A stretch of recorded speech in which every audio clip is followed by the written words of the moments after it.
Football finances is a concept not many fans understand, and perhaps they simply can't be bothered. But we as a fan base, we need to educate ourselves massively. We need to understand how the finances work because we need to set new expectations, ladies and gentlemen. All right. Here we go, back again on the other side of the coin. Welcome back to the other side of the coin, ladies and gentlemen.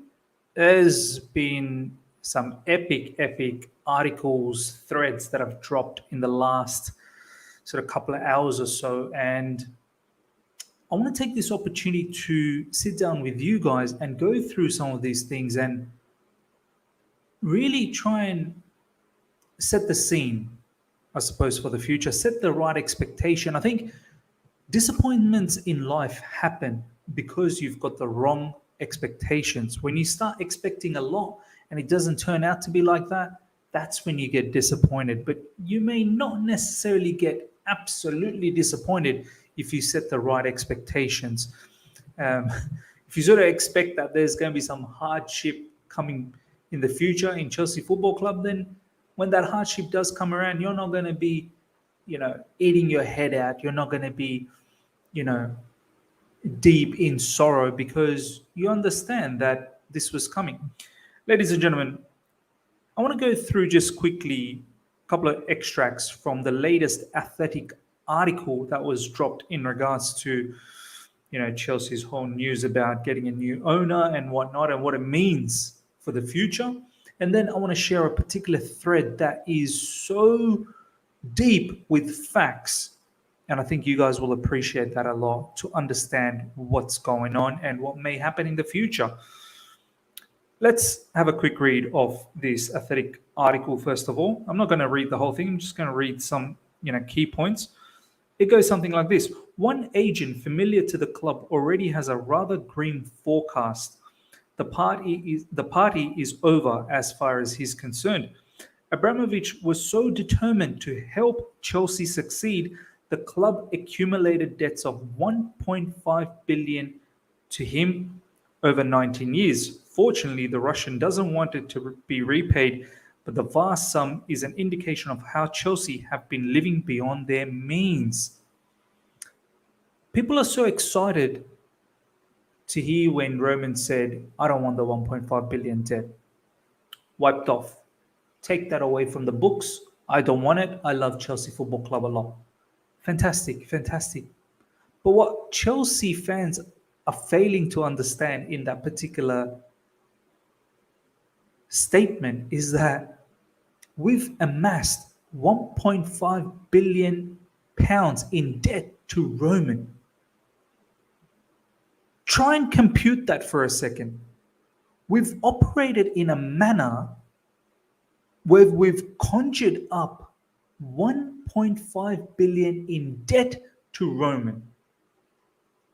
Do you think the new owners coming in will allow the club to operate in this manner where it amasses massive losses on a regular basis? We've been blessed with Roman that he's looking to get, write off all of this 1.5 million debt, but the new owners will never ever wipe off any debt that the club owes them. It will never happen. On top of that, I'll show you the thread very soon.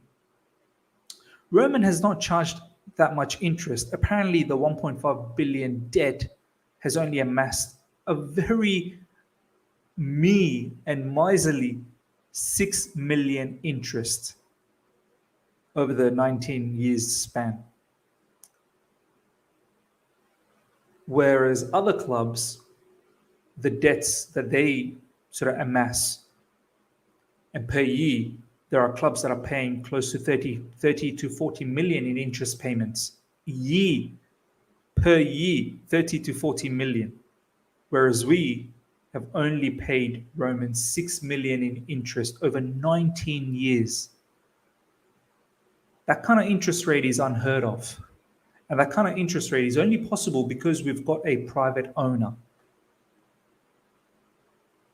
But the new owners, whenever they're going to splash that money, one, they need to purchase the club. So that's going to be a financing job. These new owners are not going to use their own money. They're going to finance it from a particular bank, which will have interest components stuck to it.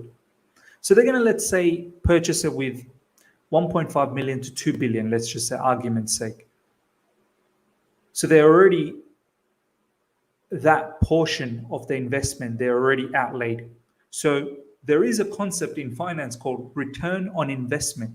You don't just throw money without expecting that you're going to get some sort of return back. So if I'm going to invest $10, I'm at least expecting $11 in return minimum. And that's a very small return on investment. If I'm investing $10, I'm not expecting $9 to be back to me. I'm making a loss. I wouldn't be making that investment. So similarly, when the new owners come in, if they outlay, let's say, argument's sake, 2 billion, they're going to expect the money to come back to them eventually enough. At the end of their investment, they don't want to take a loss out of this. On top of that, if you're saying, oh, we definitely need a new stadium, which we do, because once again, when I show you the thread, you're going to be blown away. We don't even make nearly enough than other clubs. Spurs make more than us in terms of stadium collection revenue because they have a bigger stadium. In order to make a bigger stadium, where's the money? You're going to say, well, the new owners will need to outlay that money. Okay, well, they've already outlaid 2 billion to buy the club. How much do you think it's going to cost the new owners to build a new stadium? Let's say another billion, approximately. 1 more billion to build a, let's say, 70 to 80,000 capacity stadium. So then there are 3 billion down in outlay initial investment. I'm telling you, they will not run the club the way Roman has been running. Because sooner or later, that 3 billion pounds of investment that the new owners will make, supposedly, they will want a return on that investment. So we need to set the right expectation. We definitely need to set the right expectation. And there's a reason why in the Athletic article, one agent has said that it's a grim forecast. I want to continue reading before we go into the thread. No one knows who will succeed Abramovich. But this is influential representative believes the model of the club is about to change and it will need to become far more self-sustaining. Chelsea sell players on an annual basis anyway to help their accounts. However, there is a suspicion they will have to cash in on some of the individuals who were previously not earmarked to go. So not only we need to get rid of Deadwood, who we're probably not going to get that much money from, we probably need to get rid of some of our superstars that are doing well with us. The new owners will simply not operate the way Roman has been operating, losses after losses after losses. Roman operated the club like a fan. All he ever wanted was to win. Money was not the factor. You're not going to find people like Roman every day of the week. It's as simple as that. Let's have a look at the thread now. This is going to really blow your mind. Make sure you check this out, guys, if you're on Twitter. Swiss Ramble, Brit blogging from Switzerland, usually about business of football. I'm telling you, ladies and gentlemen, we as a fan base, we need to understand finance because it really impacts the well-being of the club. We get too caught up in revenue. Revenue means jack all. Revenue minus the operating cost, and then what is the bottom line? Is it a net profit or a net loss? That is what is most important, ladies and gentlemen. Okay, since Abramovich acquired Chelsea, he has put 1.5 billion into the club. To highlight their reliance on his financial support, they have benefited from more owner financing, 701 million, than anyone else in the Big Six in the last decade. In the last 5 years, their 365 million is by far the highest. We've been owner financing. It's probably not how we're going to finance moving forward, because whoever the new owner is will most likely finance from a bank. Probably won't be using their money. Because why are they going to be liable? They don't want to be using their own money. They're going to be using the bank's money. Obviously, they're going to go to the bank and say, look, this football club is going to make X amount of money. It's going to generate X amount of profit. And if you give me a 20-year loan, that loan will be paid out. But expect a lot of operating costs to be cut massively. Chelsea have lost almost 900 million under Abramovich, though most of that came in the initial years as they fought to break the duopoly of Man United and Arsenal Football Club. So 631 million between 2004 and 2011. Then 260 million in the last 10 years. That said, this was the largest loss of the Big Six in that period. So look, one good thing is, ladies and gentlemen, we've amassed most of these losses in the early stages up until 2011. But even after 2011 till now, we are one of the top clubs in terms of making losses. Yes, we've reduced the losses, which is a great sign, but we're still pretty high in terms of making losses on a regular basis. Chelsea, 156 million loss in 2020 and 2021. 156 million loss. Now, look, that's got to do a lot with the pandemic, obviously. There's been no fans in the stadium. That's a huge loss. There is no way we'll be able to amass that kind of loss ever again under a new ownership. Roman didn't stop the wages of no one. Roman made sure everyone got paid during the pandemic, helped out so many people. Other clubs, they had to furlough. And you can see why, because look at the monstrous loss. Any other club without Roman, you're not going to survive. That's why people go off at clubs like Liverpool or other clubs. Oh, can't believe they're furloughing. They had to furlough, or else the club is going to go in liquidation. You have to think about the longevity of the club. Excluding player sales, Chelsea have made 1.4 billion operating losses under Abramovich, including the worst by far in the Premier League in 2020-21 of 159 million. In the last 10 years, their 769 million operating losses are over 300 million more than Manchester City, 459, followed by... So in the last 10 years, 769 million operating losses. As I keep saying, ladies and gentlemen, there is no way we're going to be running like this under the new management, whenever that is. And this is exactly what the Athletic article keeps talking about. And it also says the timing of Abramovich's departure isn't ideal, with key defenders Antonio Rudiger, Cesar Azpilicueta, and Andres Christensen out of contract in the summer, and the club still in the process of discussing extension. We already know Christensen's on his way. Azpilicueta most likely gone as well, but even Rudiger now. We were so close to possibly having him, but now it's up in the air again. One, Rudiger's probably looking at this situation thinking, well, everything in Chelsea Football Club's a bit uncertain. And uncertainty can cause a lot of anxiety, stress. And on top of that, I don't know if Chelsea Football Club can pay the kind of wages to him that he's wanting. Yes, if Roman was around, yeah, sure. Because the way we are running, operating losses after operating losses, not a problem. But now it's up in the air again with Rudiger's situation. Chelsea figures have often been adversely impacted by exceptional charges under Abramovich, adding up to over $250 million, most notably 96 million to pay off the many sacked managers and 93 million for early terminations of shirt sponsors. Last year included 24 million for legal matters. This is something is going to change, and maybe for the betterment. We are not going to see chopping and changing of managers as frequently as we saw under Roman.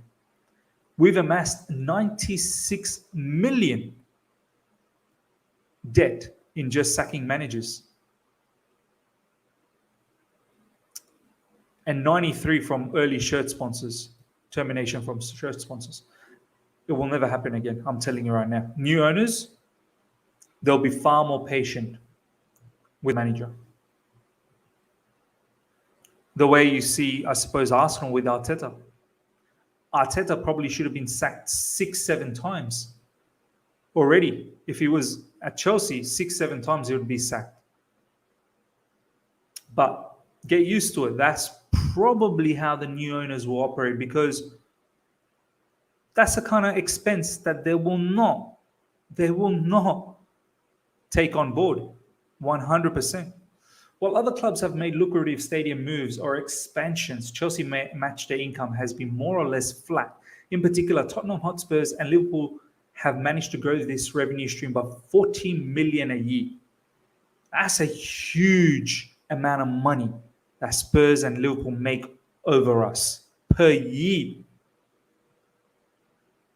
They've managed to grow their revenue by 14 million, and we, not so much. As a result, Chelsea matchday revenue is far lower than most of the big six, with their 78 million peak around 40 million. So this is our peak per year. And that is around 40 million less than Spurs, 122 million post-COVID estimate. 112 million, Man United 112 million, and Arsenal 100 million. Wow. We simply don't make enough, man.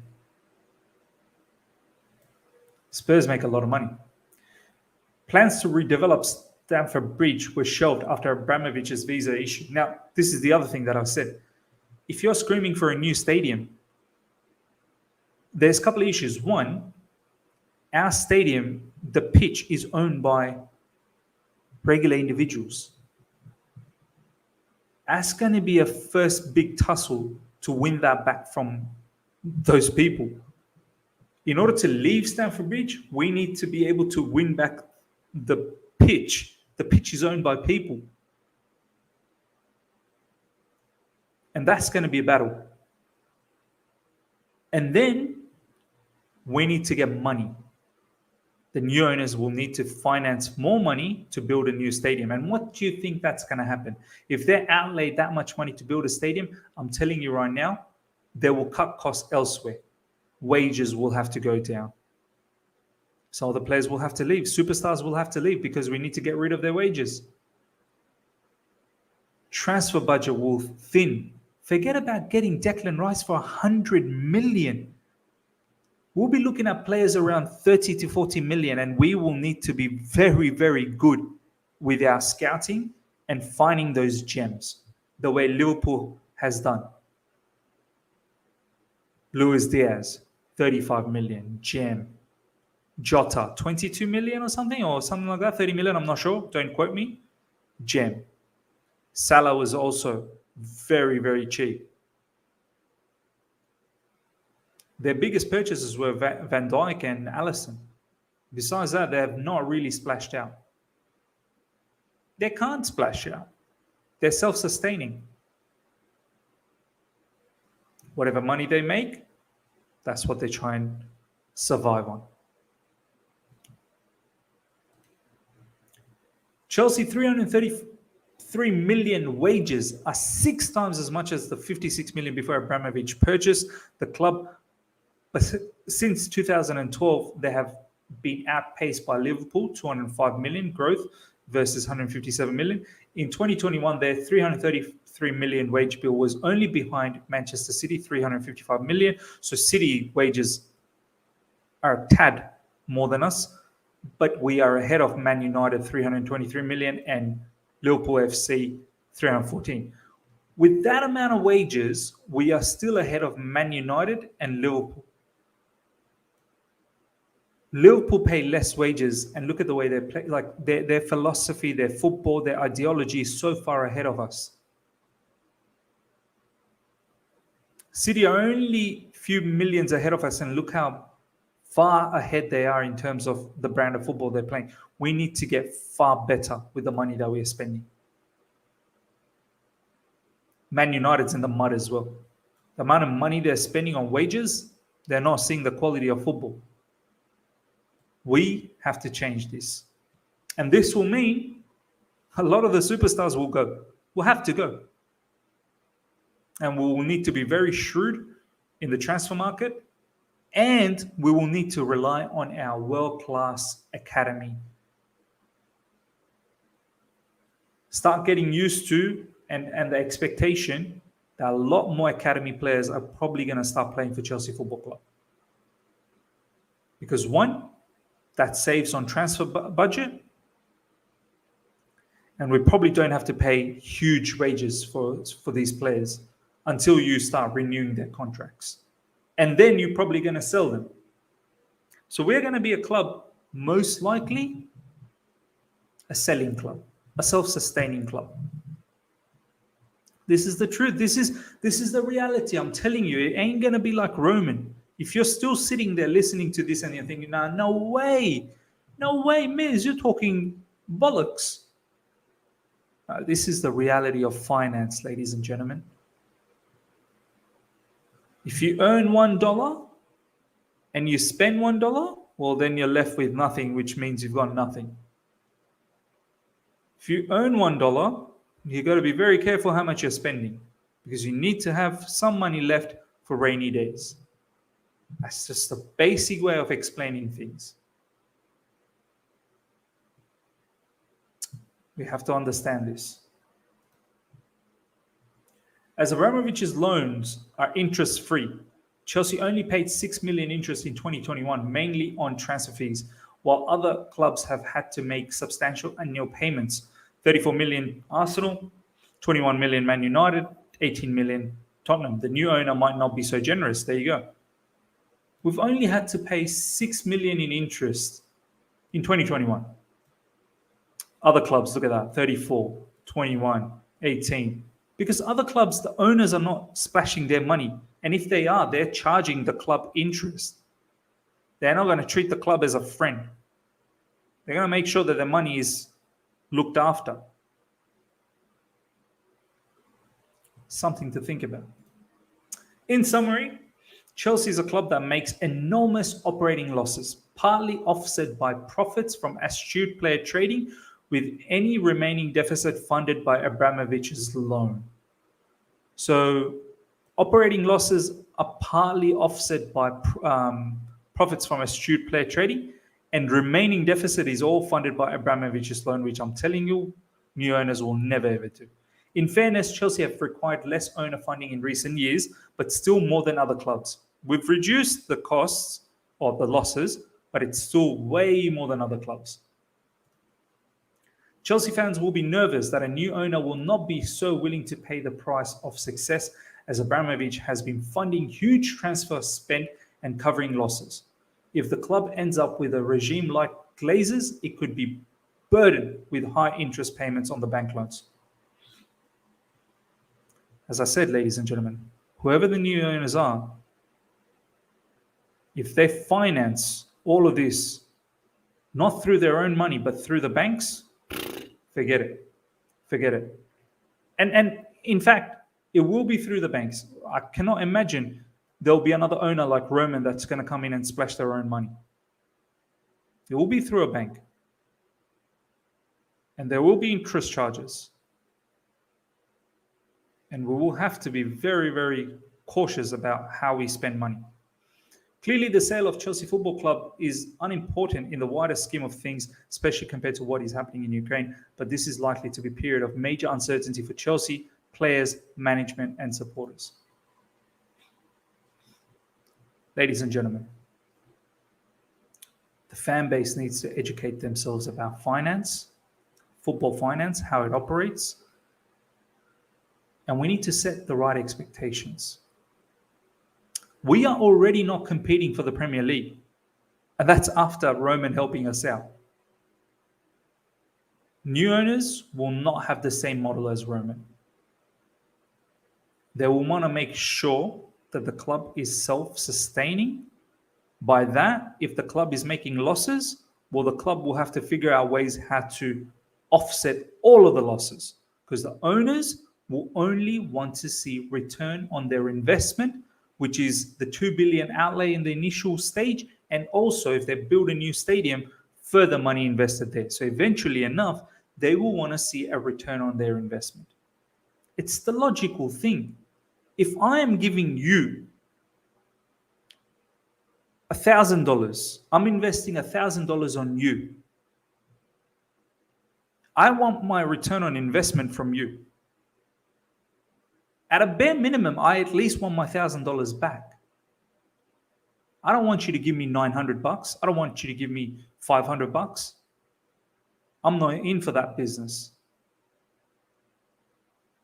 And so far, this is what's been happening because Roman, the way we've been spending, we've amassed 1.5 billion in debt over the last 19 years.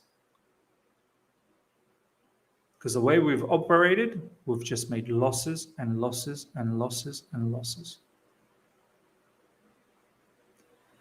Get ready for a lot of changes, ladies and gentlemen. Get ready for a lot of changes.